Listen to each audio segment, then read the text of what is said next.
ஒரே நாளில் கோடீஸ்வரர் ஆவது எப்படி? ஆலோசனை சொல்கிறார் செல்லப்பா. யார் இந்த செல்லப்பா?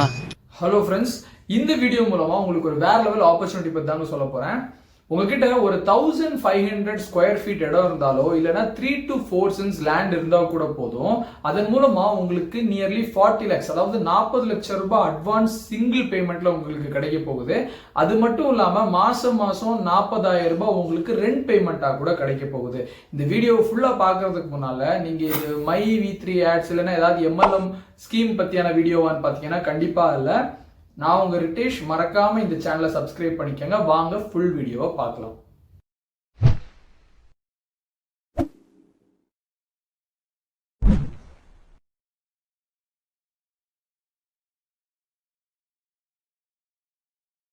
இது ஒரு டிஸ்க்ளைமர். ஏன்னா இந்த வீடியோ ஸ்டார்டிங்ல நான் சொன்னது போல இந்த 40 lakhs rupees அட்வான்ஸா இருக்கட்டும் இல்ல இந்த 40,000 rupees அந்த ரெண்ட் பேமெண்டா இருக்கட்டும், அதாவது வாடகையா இருக்கட்டும், இது எல்லாத்தையுமே முதல்ல மறந்துருங்க. ஏன்னா இது ஒரு அவேர்னஸ் வீடியோ. ஸ்டாப்.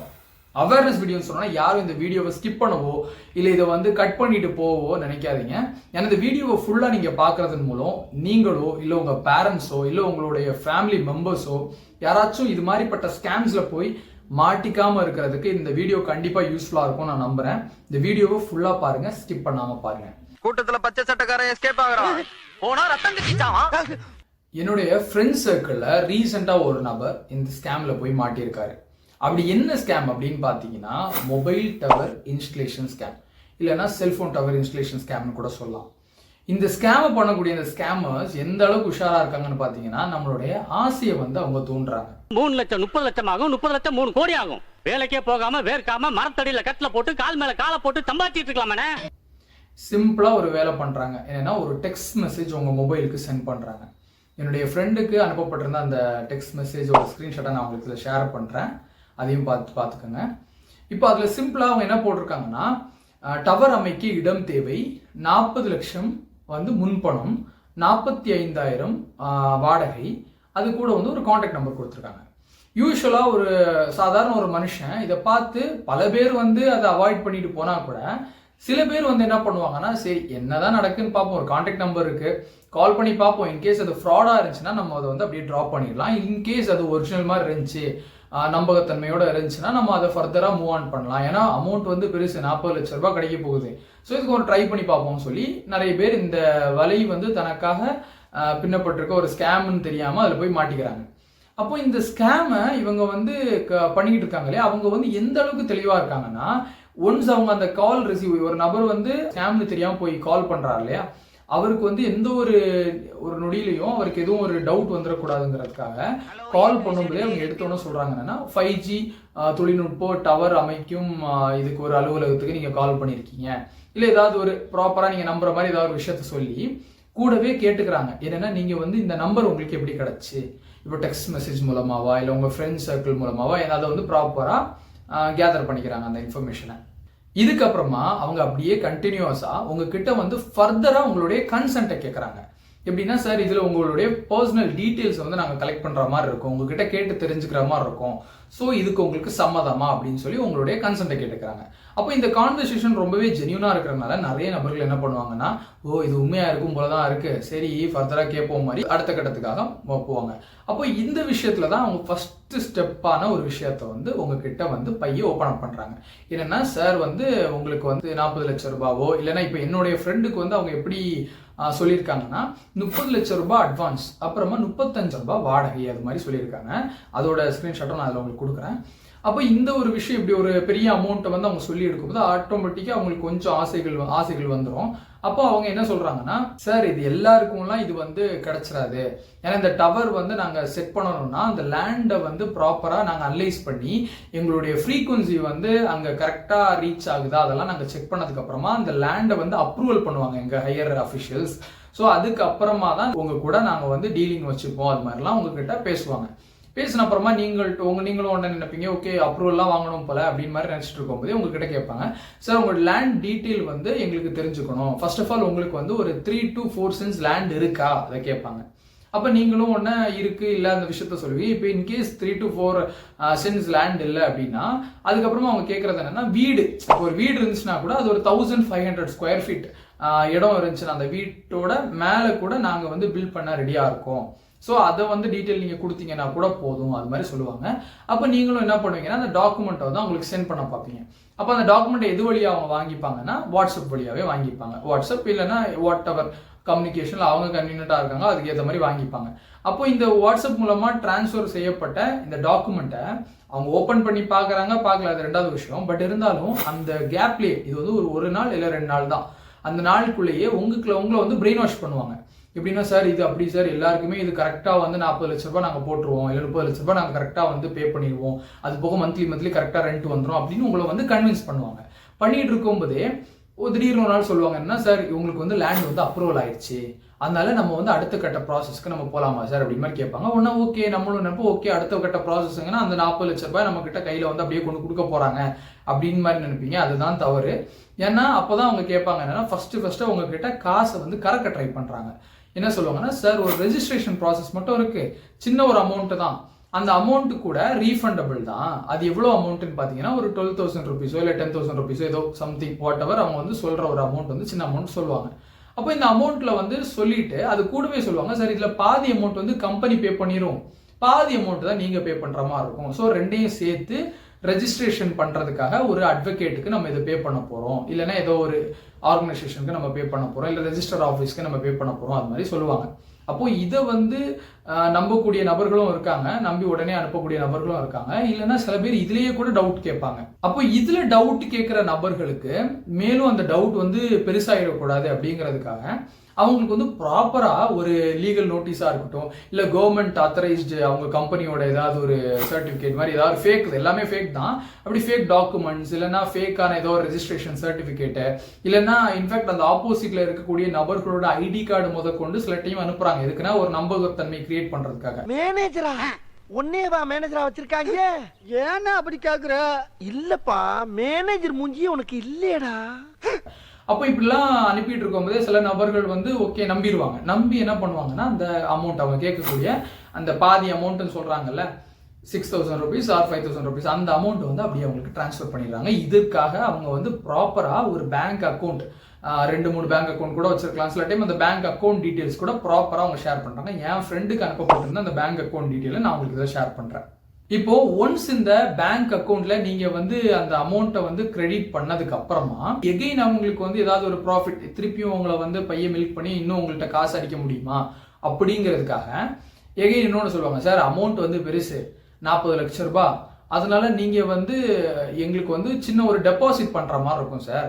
அந்த டெபாசிட் அமௌண்ட் எவ்வளோன்னு பார்த்தீங்கன்னா ஒரு 1 lakh 1.5 lakh வருது. அதுலயும் அதாவது 1 lakhன்னு வச்சுக்கோங்களேன். இப்போ 1 lakhனா அதுல வந்து நீங்க பாதி அமௌண்ட் எங்களுக்கு சென்ட் பண்ற மாதிரி இருக்கும் சார். ஒரு 50,000 rupees நீங்க சென்ட் பண்ணிட்டீங்கன்னா 50,000 rupees யாரு நம்ம கம்பெனி வந்து பே பண்ணிடுவாங்க அப்படின்னு மாதிரி சொல்லுவாங்க. அப்போ இதுலயும் டவுட் வராத மக்கள் சில பேர் அந்த முன்னாடி உள்ள ஸ்டெப் இருக்கு இல்லையா, அதுலயே வந்து சில பேர் கலண்டுருவாங்க. ஐயோ அது என்ன பண்றதுன்னு தெரியாம ஒரு மாதிரி கலண்டு ரொம்ப கொஸ்டின் கேட்க ஆரம்பிக்கிறவங்களை வந்து பிளாக் பண்ணிடுவாங்க.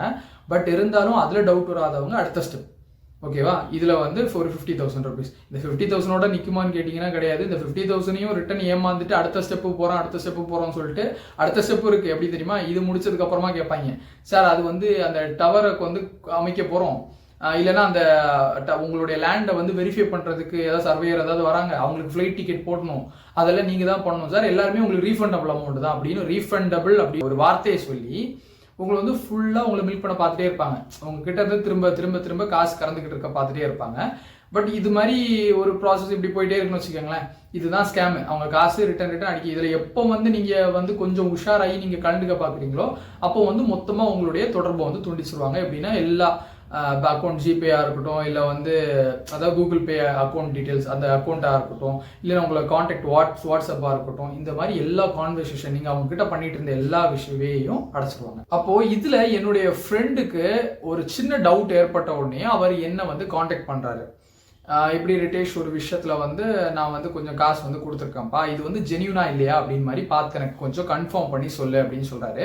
அப்ப நான் என்ன பண்றேன்னா, நான் வந்து டிஓடி அதாவது என்னன்னா டிபார்ட்மெண்ட் ஆஃப் டெலிகம்யூனிகேஷன் அவங்க கீழே தான் இதெல்லாம் இயங்கும். ஸோ நான் அந்த வெப்சைட் ஒரு டிஓடி நடிச்சிங்கனாலே கவர்மெண்ட் வெப்சைட் ஒன்று ஃபர்ஸ்ட் உங்களுக்கு ஷோ ஆஃப் ஆகும். அப்போ அந்த வெப்சைட்ல போய் நான் வந்து செக் பண்றேன். அப்போ அதுல வந்து ஒரு பப்ளிக் நோட்டீஸே இருக்கு, என்னன்னா ட்ராயின் கீழே இயங்கக்கூடிய, அதாவது ட்ராயினா டெலிகாம் ரெகுலேட்டரி அத்தாரிட்டி ஆஃப் இந்தியாவின் கீழே இயங்கக்கூடிய, அதாவது டிஎஸ்பி டெலிகாம் சர்வீஸ் ப்ரொவைடர்ஸ் இல்லைன்னா ஐபிஎஸ் அப்படின்னு சொல்லுவாங்க, அதாவது இன்ஃப்ராஸ்ட்ரக்சர் சர்வீஸ் ப்ரொவைடர்ஸ் அப்படின்னு இருப்பாங்க 2 பேர். அவங்க கீழே தான் கொஞ்சம் கம்பெனிஸ் வந்து ரெஜிஸ்டர் பண்ணியிருக்காங்க.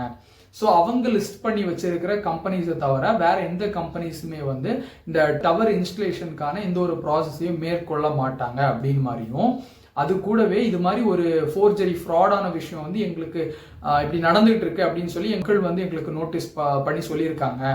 ஸோ அதனால இது மாதிரிப்பட்ட ஒரு விஷயம் வந்து ஒரு அஃபென்ஸ். இது மாதிரி யாராச்சும் ஃப்ராடு பண்ணிட்டு இருக்கீங்கன்னா அவங்களுக்கு கடுமையான தண்டனைகள் இருக்கு. அது மட்டும் இல்லாமல் நான் முன்னாடி சொன்ன பார்த்தீங்களா, அந்த டிஎஸ்பிஎஸ் அப்படின்னு சொன்னல, டிஎஸ்பி அப்புறமா ஐபிஎஸ் அப்படின்னு வரும், இன்ஃப்ராஸ்ட்ரக்சர் ப்ரொவைடர் சர்வீஸ் ப்ரொவைடர்ஸும் அப்புறமா டெலிகாம் சர்வீஸ் ப்ரொவைடர்ஸ். இவங்க 2 பேரோட லிஸ்ட்டை வந்து நாங்கள் எங்களுடைய .dot.gov.in வெப்சைட்லேயுமே நாங்கள் வந்து கொடுத்துருக்கோம். ஸோ அதை வச்சு நீங்கள் வெரிஃபை கூட பண்ணிக்கலாம் அப்படின்னு மாதிரியும் கொடுத்துக்கிட்டேன். இது மாதிரி ஃபோர்ஜரியில் நீங்கள் வந்து ஏதாவது மணி ஏதாச்சும் லூஸ் பண்ணியிருந்தீங்கன்னா அதுக்கு நாங்கள் ரெஸ்பான்சிபிள் கிடையாது அப்படின்னு மாதிரியும் சொல்லியிருக்காங்க. இது கூடவே உங்ககிட்ட யாராச்சும் இது போல ஃபேக்கா ஒரு மொபைல் டவர் இன்ஸ்டலேஷன் ஸ்கீம் அப்படின்னு ஏதாச்சும் சொல்லிக்கிட்டு ஃப்ராடா காசு கறக்க ட்ரை பண்ணாங்கனாலோ இல்லை உங்களுக்கு யாராச்சும் மேலே டவுட் இருந்தாலோ நீங்கள் வந்து உங்க லோக்கல் போலீஸ் அத்தாரிட்டி கிட்டயோ இல்லைன்னா லோக்கல் டேர்ம் செல் அப்படின்னு சொல்றாங்க, அதாவது என்ன டெலிகாம் என்ஃபோர்ஸ்மெண்ட் ரிசர்ச் மானிட்டரிங் செல் அப்படின்னு சொல்லி ஒரு செல்லும் இருக்கு, அவங்க கிட்ட நீங்க வந்து கம்ப்ளைண்ட் வந்து ரைஸ் பண்ணலாம் அப்படின்னு மாதிரியும் சொல்லியிருக்காங்க. ஸோ இதை அப்படியே விட வேணாம் அப்படின்னு சொல்லிட்டு நான் இதை கம்ப்ளைண்ட் பண்ண போர்ட்டல், அதாவது வெப்சைட் எதுன்னு பார்த்தீங்கன்னா department of administrative reforms and public grievance, அதாவது pgportal.gov.in அப்படின்னு ஒரு வெப்சைட் இருக்கும். அந்த வெப்சைட்ல போய் நான் வந்து இந்த விஷயத்தை வந்து ப்ராப்பரா எக்ஸ்பிளைன் பண்ணி இப்படி ஒரு விஷயத்துல நான் அமௌண்ட் லூஸ் பண்ணியிருக்கேன், ஸோ இதனால நான் ஏதாவது ஃபர்தரா என்ன நான் பண்ணணும், இல்லை இது வந்து ஜெனியூனான வெப்சைட் தானா கம்பெனி தானா அப்படின்னு உள்ள விஷயத்தை எல்லாமே ப்ராப்பரா மென்ஷன் பண்ணி நான் வந்து அவங்க கிட்ட கேட்டேன். நான் வந்து கம்ப்ளைண்ட் வந்து ரைஸ், அதாவது கிரீவியன்ஸ் வந்து ரைஸ் பண்ண டேட் என்னன்னு பார்த்தீங்கன்னா 12th of February 2024. But still date வந்து அவங்க எனக்கு வந்து எந்த ஒரு ரிப்ளையும் கொடுக்கல. நான் அதை வந்து சரி அந்த வெப்சைட்ல போய் நம்ம செக் பண்ணுவோம், அது கிரேவியன்ஸ் போய் செக் பண்ணலாம். ஸோ அந்த வெப்சைட்ல போய் நான் செக் பண்ணி பார்க்கும்போது கூட அதில் வந்து அது வந்து டேர்ம் செல் அப்படின்னு நான் உங்கள்கிட்ட சொன்னேன் இல்லையா, அவங்களுக்கு அதாவது தமிழ்நாட்டில் இருக்கக்கூடிய டேர்ம் செல்லுக்கு அவங்க அதை ஃபார்வர்ட் பண்ணியிருக்காங்க. பட் இருந்தாலும் இங்கே இருக்கிற டீம் வந்து இது வரைக்கும் என்ன கான்டாக்ட் பண்ணலன்னு உள்ளது எனக்கு கொஞ்சம் ஆச்சரியமாக தான் இருக்கு. சரி, இதுக்கு ரிலேட்டடாக ஏதாச்சும் நியூஸஸ் ஏதாச்சும் இருக்கா, ஆர்டிகல்ஸ் ஏதாச்சும் இருக்கான்னு சொல்லிட்டு நான் வந்து நியூஸை வந்து சர்ச் பண்ணி பார்க்குறேன். சர்ச் பண்ணி பார்க்கும்போது இந்த ஸ்கேம் வந்து புதுசா அப்படின்னு கேட்டிங்கன்னா சத்தியமா இல்லைங்க. இது வந்து கிட்டத்தட்ட என்னோட ரிசர்ச்சின் படி 2016ல இருந்தே இந்த ஸ்கேம் வந்து நடந்துகிட்டே தான் இருக்கு. அதுவும் குறிப்பா தமிழ்நாட்டில் நடந்துகிட்டே தான் இருக்கு. ஆல் ஓவர் இந்தியா இப்போ வரைக்கும் நடந்துகிட்டே தான் இருக்கு, ரொம்ப வருஷமா நடந்துகிட்டு இருக்கு. அப்போ இந்த மொபைல் டவர் இன்ஸ்டலேஷன் ஸ்கேம்ங்கிறது எக்கச்சக்க பேர் இது ரிலேட்டடா கம்ப்ளைண்ட்ஸும் ஃபைல் பண்ணியிருக்காங்க. நம்ம தமிழ்நாடு கவர்மெண்ட்ல சைபர் கிரைம்ல கம்ப்ளைண்ட் செய்யப்பட்டு ரீசெண்டா கொஞ்சம் 2022 நினைக்கிறேன், அப்போ அந்த டைம்ல எல்லாம் வந்து நிறைய பேர் அரெஸ்டும் பண்ணியிருக்காங்க இந்த ரிலேட்டடா ஸ்கேம் பண்றவங்களை. பட் இருந்தாலும் இந்த கவர்மெண்ட் டிபார்ட்மெண்ட் நினைச்சா, இப்போ நான் வந்து லாஸ்ட் வீக் வந்து நான் கம்ப்ளைண்டே நான் லாஸ்ட் வீக் ஃபைல் பண்ணிட்டேன். அதுக்கு முன்னாடியே வந்து இந்த ஸ்கேம்ல வந்து என்னுடைய ஃப்ரெண்ட் வந்து மாட்டிக்கிட்டாரு. அப்போ இவ்வளவு நாளாகி ஒரு வாரம் ஆகுது, அவங்க ப்ராப்பரா பேங்க் டீடைல்ஸ் கொடுக்குறாங்க, அப்புறமா ஃபோன் நம்பர்ஸ் ஆக்டிவ்ல தான் இருக்கு. அப்போ ஏன் அவங்க அதை வந்து ப்ராப்பரா ஆக்ஷன் எடுத்து குயிக்கா அந்த இதுக்கு ஒரு சொல்யூஷன் கொடுக்கல அப்படின்னு மாதிரி உள்ளது எனக்கு ஒரு டவுட் தான். அது மாதிரி ஒரு கவர்மெண்ட் ஆஃபீஸ்க்கு வந்து நான் வெப்சைட் மூலமா ஒரு கம்ப்ளைண்ட் ரைஸ் பண்ண அப்புறமா அவங்க எங்களுக்கு ரிப்ளை கூட ப்ராப்பரா கொடுக்கல. ஹலோ ஃப்ரெண்ட்ஸ், இந்த வீடியோல நான் எனக்கு அந்த கவர்மெண்ட் சைட்ல இருந்து அவங்க இது வரைக்கும் எந்த ரிப்ளையும் பண்ணல அது மாதிரி சொல்லியிருந்தேன். பட் ஃபைனலா அவங்க எனக்கு ரிப்ளை சென்ட் பண்ணியிருக்காங்க. இன்ஃபேக்ட் இந்த வீடியோ இது வரைக்கும் நீங்க பாத்தீங்க இல்லையா, இந்த வீடியோ என்னைக்கு நான் எடுத்திருந்தேன் அப்படின்னு பாத்தீங்கன்னா 20/2/2024. பட் இந்த வீடியோவை நான் போஸ்ட் பண்றதுக்கு இவ்வளவு டிலே ஆனதுக்கு ஒரு முக்கியமான காரணம் கூட அவங்க எனக்கு எப்போ ரிப்ளை சென்ட் பண்றாங்க அப்படின்னு உள்ளதை பார்த்துட்டு அவங்க என்ன ரிப்ளை சென்ட் பண்றாங்கன்னு உள்ளதையும் உங்ககிட்ட அப்படியே இந்த வீடியோல மூலமா கன்வே பண்ணிக்கலாம் அப்படிங்கிறதுக்காக தான். ஸோ அவங்க என்ன ரிப்ளை பண்ணாங்க, என்னென்ன பண்ண சொல்லியிருக்காங்க அப்படின்னு உள்ள விஷயத்த நான் இந்த வீடியோ கூடவே கடைசியாக ஆட் பண்ணியிருக்கேன். ஸோ அதையும் பாருங்க. ஸோ இந்த வீடியோ மூலமா நான் உங்ககிட்ட நான் சொல்லணும்னு ஆசைப்படுறது என்னன்னா, இந்த மாதிரிப்பட்ட ஸ்கேமுங்கிற விஷயம் ரொம்ப வருஷமா நடந்துகிட்டு இருக்கு. அதுவும் குறிப்பா இந்த மொபைல் டவர் இன்ஸ்டலேஷன் ஸ்கேம் எவ்வளோ ஸ்கேம்ஸ் இருக்கு, பட் இருந்தாலும் இதுவும் ஒரு இம்பார்ட்டன்டான ஸ்கேம் தான். இது மாதிரிப்பட்ட விஷயங்கள் இன்னுமே நடந்துகிட்டு தான் இருக்குன்னு பார்க்கும்போதே தெரியுது. என்னன்னா நிறைய மக்களுக்கு இது இன்னுமே போய் சேராம இருக்கு. இது ரிலேட்டடான யூடியூப் வீடியோஸா இருக்கட்டும், இல்ல இன்ஃபேக்ட் நியூஸ் ஆர்டிகல்ஸ், அப்புறமா நியூஸ் சேனல்ஸ்ல கூட இன்ஃபேக்ட் நிறைய வாட்டி இதை பத்தி போட்டிருக்காங்க. பட் இருந்தாலுமே நிறைய பேருக்கு போய் இது சேரல. ஸோ இதை எல்லாருமே இதை பத்தி தெரிஞ்சுக்கணுங்கிறது என்னோட ஒரு ஆசை.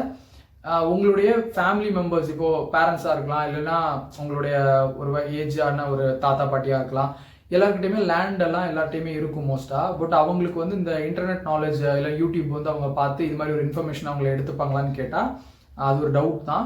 ஸோ நீங்கள் வந்து இதை ஷேர் பண்ணுறது மட்டும் இல்லாமல் அவங்க கிட்ட லைவாக வந்து கொஞ்சம் சொல்லுங்கள். ஏன்னா எல்லார்ட்டையுமே கொஞ்சம் இன்ஃபர்மேஷன்ஸ் வந்து வாயால் சொன்னால் கூட அவங்க புரிஞ்சுக்கிறதுக்கான நாலேஜ் கண்டிப்பாக எல்லாருக்குமே இருக்குது. ஸோ நீங்கள் அதை வந்து ஷேர் பண்ணுங்கள். இப்படி ஒரு ஸ்கேம் நடந்துகிட்டு இருக்கு, இப்படி ஏதாவது வந்துச்சுன்னா நீங்கள் ப்ராப்பராக வெரிஃபை பண்ணுங்க அப்படின்னு மாதிரி. அது மட்டும் இல்லாமல் ட்ராயில் கூட அவங்க வந்து ஒரு நோட்டிஃபிகேஷன் கொடுத்துருக்காங்க. எப்படின்னா இது மாதிரி டவர் இன்ஸ்டலேஷனுக்கு ஒரு கவர்மெண்ட் சைட்லேருந்து வந்தாங்கன்னா அவங்க வந்து கண்டிப்பாக எந்த ஒரு டெபாசிட் அமௌண்ட்டோ இல்லைன்னா இது மாதிரி ஏதாவது முன்பணமோ எதுவும், அதாவது ஒரு 12,000 rupees அப்படிலாம் எந்த ஒரு அமௌண்ட் ரெஜிஸ்ட்ரேஷன் ஃபீஸோ எதுவும் கேட்க மாட்டாங்க. அப்படி ஏதாவது கேட்குற மாதிரி இருந்துச்சுன்னா கூட லைவாக உங்கள் வீட்டில் வந்து உங்களுடைய லேண்டெல்லாம் அவங்க பார்த்து மானிட்டர் பண்ணி அப்படி தான் அவங்க வந்து அதுக்கான ப்ரொசீஜர் வந்து ஃபாலோ பண்ணுவாங்க. நீங்க தானே கருப்சாமி, உங்க பாட்டியை தானே பாப்பமா சைன் பண்ணுங்க.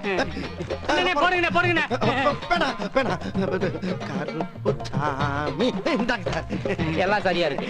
ஃபைனலா கவர்மெண்ட் சைடுல இருந்து ஒரு ரிப்ளை நோட்டீஸ் ஒன்று வந்திருக்கு. அதுவும் என்னைக்கு அப்படின்னு பாத்தீங்கன்னா 5/3/2024 5/3/2024 அவங்க வந்து எனக்கு ஒரு டெக்ஸ்ட் மெசேஜ் சென்ட் பண்ணியிருந்தாங்க. அதுலயும் your grievance has been disposed அது மாதிரி வந்துருந்துச்சு. நான் சரின்னு சொல்லி அந்த வெப்சைட் குள்ள போய் பார்க்கும்போது அதுல கேஸ் க்ளோஸ்ட் அப்படின்னு போட்டிருந்தாங்க. அது கூடவே வந்து ஒரு ரிப்ளை நோட்டீஸும் ஒன்று இருந்துச்சு. இதுல இம்பார்ட்டண்டா நோட்டீஸ் பண்ண வேண்டிய டேட்ஸ் என்னன்னு பாத்தீங்கன்னா, நான் வந்து இந்த கிரீவியன்ஸை ஃபைல் பண்ண டேட் வந்து 12/2/2024, அதாவது February 12 நான் வந்து ஃபைல் பண்ணியிருக்கேன். இந்த வீடியோலயே நான் சொல்லியிருப்பேன், இந்த இன்சிடென்ட் நடந்து கிட்டத்தட்ட ஒரு வாரம் ஆகுது அப்படின்னு மாதிரி. அதாவது என்னைக்கு இந்த இன்சிடென்ட் என் ஃப்ரெண்ட் வந்து என்னைக்கு போய் மாட்டியிருந்தாரு அப்படின்னு பாத்தீங்கன்னா 5/2/2024, கிட்டத்தட்ட ஒரு மாசத்துக்கு அப்புறமா இதுக்கான ஒரு ரிப்ளை நோட்டீஸ் வந்திருக்கு அப்படின்னு உள்ளதை நான் இதுல பதிவு பண்ணிக்க விரும்புறேன். சரி, இந்த நோட்டீஸ்ல அவங்க அப்படி என்னதான் சென்ட் பண்ணிருக்காங்க அப்படின்னு பாத்தீங்கன்னா, ஆப்வியஸா இந்த கிரீவியன்ஸ் வந்து நான் என்னோட நேம்ல தான் ஃபைல் பண்ணியிருந்தேன். ஸோ எனக்கு தான் ரிப்ளை வந்திருக்கு. ஸோ இதுல இந்த கண்டென்ட் என்னன்னா, அதாவது ரெஜிஸ்டர் செய்யப்பட்ட இன்ஃப்ராஸ்ட்ரக்சரல் ப்ரொவைடர்ஸ் அண்ட் டிஎஸ்பிஸ், அதாவது telecom licensed telecom service providers, இவங்க 2 பேருக்கும் தான் இந்த டவர் இன்ஸ்டலேஷன் இல்லைன்னா அதை அமைக்கிறதுக்கான அத்தாரிட்டிஸ் இருக்கணும். இந்த ஐபிஸ் வந்து டிஎஸ்பிஸோட ரிக்வஸ்டின் பேர்ல ஒரு லேண்டையோ இல்லைன்னா ஒரு பில்டிங்கையோ அந்த டவர் கன்ஸ்ட்ரக்ஷனுக்காக பாக்குறாங்கன்னா டைரக்டா அந்த லேண்ட் ஓனர்கிட்ட போய் அப்ரோச் பண்ணி தான் அதோட ப்ரொசீஜரை ஃபாலோ பண்ணுவாங்கன்னு. எந்த ஒரு காசு சம்பந்தப்பட்ட விஷயம் அவங்க கேட்க மாட்டாங்க, காசையோ பணத்தையோ எதுவும் கேட்க மாட்டாங்க அப்படின்னு மாதிரி சொல்லியிருந்தாங்க. கூடவே நான் அந்த கிரீவியன்ஸ் ஃபைல் பண்ணியிருந்தால இந்த கம்பெனி மேல எனக்கு டவுட்டா இருக்குன்னு சொல்லி, அதாவது இன்சைட் டவர்ஸ் அப்படிங்கிற அந்த கம்பெனி வந்து ஒரு ஃப்ராட் கம்பெனியும் இது எந்த ஒரு இதுலயும் அவங்க ரெஜிஸ்டர் பண்ணல அப்படின்னு சொல்லியிருந்தாங்க. இது மாதிரி இவங்க பண்ற விஷயம் வந்து ஒரு அன்லாஃபுல்லான ஒரு ஆக்டிவிட்டி. அது கூடவே இது வந்து ஒரு கிரைம் அண்டர் ஐபிசி. ஸோ நீங்க வந்து இது மாதிரிப்பட்ட விஷயங்கள், இது மாதிரிப்பட்ட கிரைம்ஸ் எல்லாம் டீல் பண்ணக்கூடிய அத்தாரிட்டி யாருக்கு இருக்குன்னா லா என்ஃபோர்ஸ்மெண்ட் ஏஜென்சிஸ் தான் இருக்கு. டைரக்டா அவங்க வந்து போலீஸ் அத்தாரிட்டிஸை வந்து கை காமிச்சு விட்டுருக்காங்க. ஸோ இது கூடவே அவங்க வந்து என்ன சொல்லியிருக்காங்கன்னா, நீங்க போய் ஒரு கம்ப்ளைண்ட் ஒன்று உங்க போலீஸ் ஸ்டேஷன்ல போய் ஃபைல் பண்ணுங்க. இது கூடவே இது மாதிரிப்பட்ட ஃப்ராட்ல போய் யாரும் மாட்டிக்க கூடாது அப்படிங்கிறதுக்காக நாங்க நிறைய அட்வர்டைஸ்மெண்ட் நோட்டிபிகேஷன்ஸ் வந்து நாங்க நியூஸ் பேப்பர் மூலமாகவோ இல்லைன்னா பல விஷயங்கள் மூலமாகவோ நாங்க வந்து ஷேர் பண்ணியிருக்கோம் தமிழ்நாடு முழுக்க அப்படின்னு உள்ளதையும் அவங்க வந்து மென்ஷன் பண்ணியிருக்காங்க. கீழே வந்து ஒரு அசிஸ்டன்ட் டைரக்டர் அவரோட சைனும் இருக்கு. இன்ஃபேக்ட் அது வந்து சொன்னேன் இல்லையா, கோயம்புத்தூர்ல அவங்க வந்து ஃபார்வர்ட் பண்ணியிருந்தாங்க, முன்னாலே உங்கள்கிட்ட சொல்லியிருந்திருப்பேன், அவங்களோட சைனா கூட இருந்திருக்கலாம். இதுல முக்கியமா இன்னொரு விஷயம் நீங்க நோட்டீஸ் பண்ண வேண்டியது என்னன்னா, நான் இந்த கிரீவியன்ஸை வந்து ஃபைல் பண்ணது 12/2/2024னா அவங்க அதை வந்து தமிழ்நாட்டில் இருக்கக்கூடிய கோயம்புத்தூர்ல இயங்கக்கூடிய இந்த டேர்ம் செல்லுக்கு ஃபார்வர்ட் பண்ணது 13/2/2024. அடுத்த நாளே அவங்க ஃபார்வர்ட் பண்ணிட்டாங்க. பட் தமிழ்நாட்டில் இருக்கக்கூடிய இந்த டேர்ம் செல்ல தான் எனக்கு வந்து கான்டாக்ட் எதுவும் அவங்க பண்ணாம இவ்வளவு நாட்கள் தாண்டி, அதாவது இவ்வளவு நாட்கள் எடுத்து அவங்க வந்து ரிப்ளை பண்ணியிருக்காங்க. பட் இப்படி ஒரு இனிஷியல் ஸ்டேஜ்ல அவங்க பண்ண வேண்டிய ஒரு ரிப்ளையே இவ்வளவு காலதாமதமா இருந்துச்சுன்னா, இதுக்கப்புறம் நான் அதை எடுத்து கொண்டு போய் இப்போ எனக்கு வந்து இதுக்கு முன்னாலே நான் என்ன பண்ணணும் இல்லைன்னா அவங்க என்ன ரிப்ளை பண்ணுவாங்கன்னு ஒரு ஐடியா இருந்துச்சு. ஸோ ஓகே, பட் நார்மலா ஒரு பர்சன் வந்து இப்படி வந்து ஒரு ரிப்ளைக்கு எதிர்பார்த்து இருந்தாங்கன்னா, இவங்க ஒரு மாசத்துக்கு அப்புறம் அனுப்புனாங்கன்னா இதுக்கு மேல இவங்க கொண்டு போய் போலீஸ் ஸ்டேஷன்லயோ இல்லைன்னா ஒரு சைபர் கிரைம்லயோ கம்ப்ளைண்ட் பண்ணி அவங்க எவ்வளவு நாட்கள் எடுத்துப்பாங்க அப்படின்னு உள்ளதும் கண்டிப்பா உங்களுக்கே தெரியும்னு நினைக்கிறேன். எவ்வளவு நாட்கள் எடுத்துப்பாங்க, ஒரு மாசம் ஆகலாம், 2 மாசம் ஆகலாம். ஸோ அது அவங்க போலீஸ் டிபார்ட்மெண்டோடது. பட் இந்த வீடியோவை யாராச்சும் ஆபீசஸ் பார்த்துக்கிட்டு இருந்தீங்கன்னா, உங்களுடைய கீழே இருக்கக்கூடிய அதிகாரிகள் வந்து இதை ப்ராப்பரா ஒரு அவங்களுடைய வேலையை பண்றாங்களா ப்ராப்பரா இமீடியட்டா ஒரு ஆக்ஷன்ஸ் எடுக்கிறாங்களா அப்படின்னு உள்ளதே நீங்க பாருங்க. நம்மளுக்கு நார்மலா தெரியும், இப்போ ஒரு பேங்க் அக்கௌண்ட் ஓபன் பண்ணோம்னா எவ்வளவு ப்ராசஸ் இருக்கு, எவ்வளவு ஐடி ப்ரூஃப் நம்ம சப்மிட் பண்ண வேண்டியது இருக்கும் அப்படின்னு உள்ளது. பட் இது மாதிரி ஃப்ராட் பண்ணக்கூடிய கம்பெனிஸ் எவ்வளவு கான்டாக்ட் நம்பர்ஸ் யூஸ் பண்றாங்க, எவ்வளவு பேங்க் அக்கௌண்ட் யூஸ் பண்ணாங்க, எவ்வளவு டிரான்சாக்ஷன்ஸ் அவங்க பண்ணிக்கிட்டு இருக்காங்க. பட் ஸ்டில் அவங்கள வந்து ஏன் கண்டுபிடிக்க முடியல, ஏன் வந்து அவங்கள இமீடியட்டா அரெஸ்ட் பண்ண மாட்டேங்கிறாங்க அப்படின்னு உள்ளது ஒரு இன்னுமே ஒரு கொஸ்டின் மார்க்கா தான் இருக்கு. இது வந்து கொஞ்சம் அவங்க குயிக்கா இந்த ஃபர்ஸ்ட் இனிஷியல் ஸ்டேஜே அவங்க வந்து ப்ராப்பரா கொஞ்சம் குயிக்கா அதுக்கான ஒரு சொல்யூஷன் கொடுத்துருந்தாங்க. இதுக்கு வந்து பெரிய ஒரு விஷயம் கிடையாது. ஏன்னா ஆல்ரெடி ட்ராயில வந்து இது மாதிரி ஒரு நோட்டிபிகேஷன் கொடுத்துருக்காங்க, அதே தான் இவங்க ரிப்ளை பண்ணியிருக்காங்க. பட் அவங்க அந்த ஒரு ரிப்ளைக்கே அவங்க கிட்டத்தட்ட 1 மாசம் டைம் எடுத்திருக்காங்க. 22 நாள். 22 நாள்ல அவங்க 22 பேர் மட்டும் தான் ஏமாத்திருப்பாங்க நீங்க நினைக்கிறீங்களா? இவ்வளவு பேரை ஏமாத்திருப்பாங்க. பட் இருந்தாலும் நிறைய மக்களுக்கு இது என்ன பண்ணணும் அப்படின்னு கூட தெரியாம இருந்திருக்கலாம். ஐயோ நம்ம காசு போயிடுச்சேன்னா இருந்திருப்பாங்க. பட் இது மாதிரிப்பட்ட ஃபேக்கான ஸ்கேம் பண்ணக்கூடிய இந்த நபர்கள், ஃப்ராடு பண்ணக்கூடிய நபர்களை உடனே இமீடியட்டா அரெஸ்ட் பண்ணி அவங்களுக்கு வந்து தக்க நடவடிக்கை அவங்க மேல எடுத்து அவங்களுக்கான தண்டனைகளை வந்து கடுமையா கொடுத்திருந்தாங்கன்னா இது மாதிரி திரும்ப எத்தனையோ வருஷமா நடந்துகிட்டு இருக்கு, இது மாதிரி திரும்ப ஒருத்தன் பண்ணணும்னு நினைப்பானா? ஸோ இது மாதிரிப்பட்ட ஸ்கேம்ஸ்ல போய் மாட்டிக்காதீங்க. மேற்கொண்டு இது மாதிரி இன்ஃபர்மேட்டிவான வீடியோஸ்க்கு என்னுடைய சேனலை ஃபாலோ பண்ணுங்க. இது மாதிரி யாராச்சும் ஸ்கேம்ல இதுக்கு முன்னால மாட்டியிருந்தீங்கன்னா மறக்காம கமெண்ட் செக்ஷன்ல சொல்லுங்க. உங்களுடைய இந்த வீடியோ சம்பந்தப்பட்ட கருத்தை வந்து மறக்காம கமெண்ட் செக்ஷன்ல சொல்லுங்க. வேற ஏதாச்சும் லா ரிலேட்டடானவோ இல்லைன்னா ஏதாச்சும் ஒரு ஸ்கேம் ரிலேட்டடான வீடியோஸ் ஏதாவது வேணும்னா அதையும் மறக்காம கமெண்ட் செக்ஷன் சொல்லுங்க. ஓகேவா? தேங்க்யூ ஃபார் வாட்சிங் திஸ் வீடியோ. நான் உங்க ரிட்டேஷ். இன்னொரு வீடியோல பார்ப்போம். பை.